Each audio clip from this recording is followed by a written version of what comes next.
Target చేస్తూ వరుసబెట్టి ఇబ్బందులకు గురి చేసి ఏదో నా కళ్ళల్లో భయం చూద్దాం అనుకుంటున్నారేమో.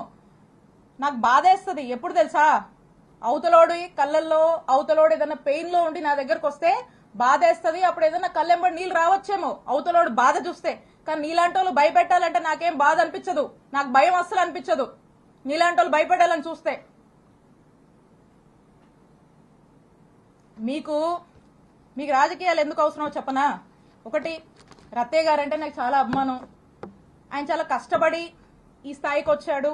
ఎంతో మందికి ఒక విద్యా సంస్థలు పెట్టి ఎంతో మందికి విద్యాబుద్ధులు నేర్పించినటువంటి వ్యక్తిగా ఈ ప్రాంతం ప్రజలు ఆయన్ని గౌరవిస్తారు. నాకు అదే గౌరవం ఉంది. కానీ అన్ఫార్చునేట్లీ ఈ రోజు వారి కొడుకు గురించి ఇన్ని నిజాలు ఆయన తప్పు చేశాడు కాబట్టి ఇవన్నీ నేను బయట పెట్టాల్సి వస్తుంది. సో కృష్ణదేవరాయలు గారికి రాజకీయాలంటే ఈ రాజకీయాల వల్ల వాళ్ళకి లబ్ధి జరుగుతుంది కాబట్టి ఆయనకు రాజకీయాలు కావాలి. కానీ విడుదల రజనీకి అట్లా కాదు. ఎందుకంటే నేను నిజాయితీగా ప్రజలకు సేవ చేయడానికి రాజకీయాల్లోకి వచ్చాను.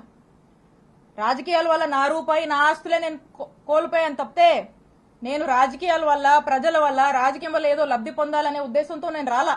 నాకు అవసరం లేదు కూడా, బై గాడ్స్ గ్రేస్. ఎందుకంటే ఒక ల్యాండ్ ఎంచుకోవడము, దాన్ని కార్ చౌకగా దాన్ని ప్రాసెస్ చేసుకోవడము, దాన్ని కొట్టేయడము, ఇది వీళ్ళు అంటే రాజకీయాల వల్ల వీళ్ళ ఆస్తులు పెంచుకోవడానికి వీళ్ళు చేసే పనిది. మాకలా కాదు, మీలాంటి ఉద్దేశాలు మాకు లేవు. రాజకీయాల వల్ల మేము బతకడానికి మేము రాలా. మా రూపాయి మేము పోగొట్టుకున్నాం. మాకు ఒప్పుకున్నంత వరకు చేసుకుంటాం, నిజాయితీగా చేసుకుంటాం. మా నాయకుడిని మేము నమ్మాము, మా నాయకుడి కోసం కష్టపడతాం. మీరు ఎన్ని ఇబ్బందులు పెట్టినా మేమేం పారిపోం. మా పార్టీ కోసం నిలబడతాం, మా కార్యకర్తల కోసం నిలబడతాం, మా ప్రజల కోసం నిలబడతాం, పనిచేస్తాం. మళ్ళా మా నాయకుడిని ముఖ్యమంత్రిని చేసుకునే వరకు ఖచ్చితంగా కష్టపడతాం. మీరు ఎన్ని ఇబ్బందులు పడ్డా మేమేం పారిపోము. ఇంకా కృష్ణదేవరాయలు గారు అనుకుంటా ఉన్నారు, నాకు వైఎస్ఆర్ కాంగ్రెస్ పార్టీలో ఒకరిద్దరితో పరిచయాలు ఉన్నాయి, ముసుగులో ఒకరిద్దరితో పరిచయాలు ఉన్నాయి, ఆయన టచ్ లో ఉన్నాడని ఆయన భావించి ఆ ఒకరిద్దరు రేపు వైఎస్ఆర్ కాంగ్రెస్ పార్టీ గవర్నమెంట్ వచ్చినా కృష్ణదేవరాయల్ని కాపాడుతారు అనే భ్రమంలో ఆయన ఉన్నాడు.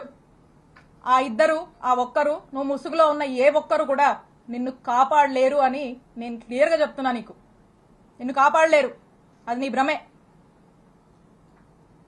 కాబట్టి ఇప్పటికైనా మీరు చేస్తున్న పాపాలన్నీ అందరికీ తెలుసు. ఈరోజు ప్రజలు కూడా చూస్తున్నారు, అందరూ గమనిస్తున్నారు. ఇవన్నీ విత్ ఎవిడెన్సే నేను మాట్లాడా. మీరు మళ్ళీ ఇంకో కట్టు కథ పెట్టుకుని ఇంకొంచెం బ్యాచ్ ని మళ్ళీ పెట్టి మళ్ళీ కొంతమంది ఆర్టిస్టులను దింపి అదిగో ఇదిగో అని మాట్లాడించవచ్చు.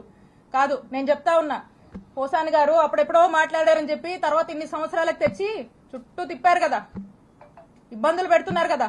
అదే రాజ్యాంగం మాకు కూడా వర్తిస్తుంది కదా. ఇష్టం వచ్చినట్టుగా వచ్చి కూర్చొని ఇష్టానికి మాట్లాడిపోతే మాట్లాడినోడు ఎవరిని కూడా వదిలిపెట్టనని చెప్పి తెలియజేస్తున్నాను.